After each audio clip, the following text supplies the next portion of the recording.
Assalamualaikum warahmatullahi wabarakatuh. Saya Siti Nila Masfiah akan menjelaskan sedikit tentang syarat-syarat mufti yang muqallid.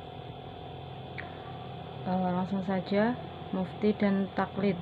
Mufti adalah orang yang diberi kepercayaan untuk memberikan pendapat hukum baik diminta atau tidak. Mufti berbeda dengan qadhi yang merupakan jabatan untuk memutuskan hukum dalam hal adanya perkara perselisihan. Kalau taklid itu menerima perkataan orang lain yang dianggap kejujurannya karena kepercayaan yang baik terhadap orang lain tersebut. Pemisahan antara mufti dan mujtahid yang sudah diperlihatkan Al-Amidi sebelumnya semakin jelas terlihat pada keterangan Ibnu As-Shalah. Ibnu As-Shalah itu menerangkan bahwa mufti memiliki kemampuan yang berbeda. Ada yang memiliki kemampuan mujtahid dan ada yang tidak. Kriteria dan kemampuan mujtahid juga sudah berbeda-beda dan mengalami tingkatan.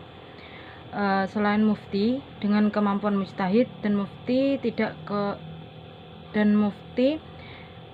dengan kemampuan kurang dari mujtahid, maka yang selainnya dikategorikan sebagai muqallid dan tidak boleh menjadi mufti.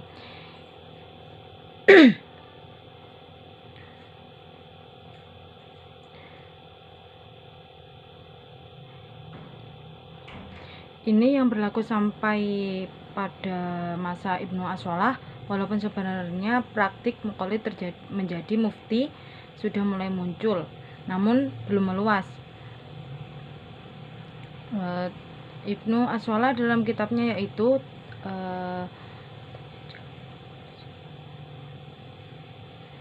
pemberian izin kepada muqallid untuk memberikan fatwa hanyalah merupakan upaya terakhir dalam kondisi yang benar-benar khusus.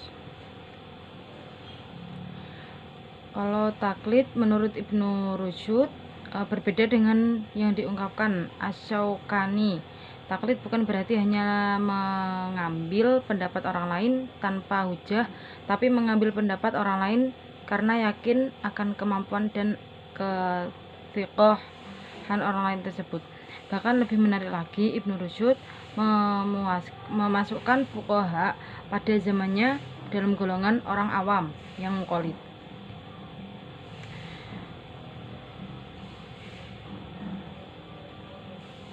Lawan dari taklid adalah itu ijtihad. Sepertinya juga harus tahu syarat mujtahid yang ditetapkan oleh Asy-Syaukani.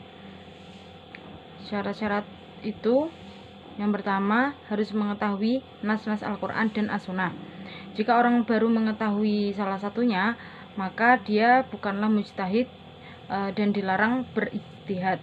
Meskipun ulama berbeda pendapat mengenai berapakah kadar minimal Al-Quran dan hadis yang harus diketahui orang untuk bisa berijtihad. Yang kedua, harus mengetahui perkara-perkara ijma.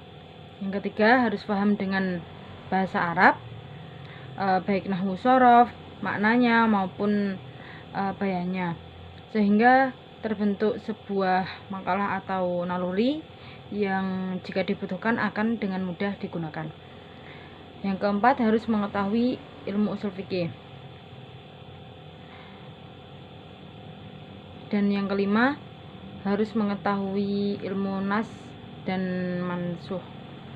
Paling tidak 5 syarat sebelum seseorang boleh berijtihad hukum dari teks Al-Quran dan hadis. Cukup sekian, kurang lebihnya saya mohon maaf. Wassalamualaikum warahmatullahi wabarakatuh.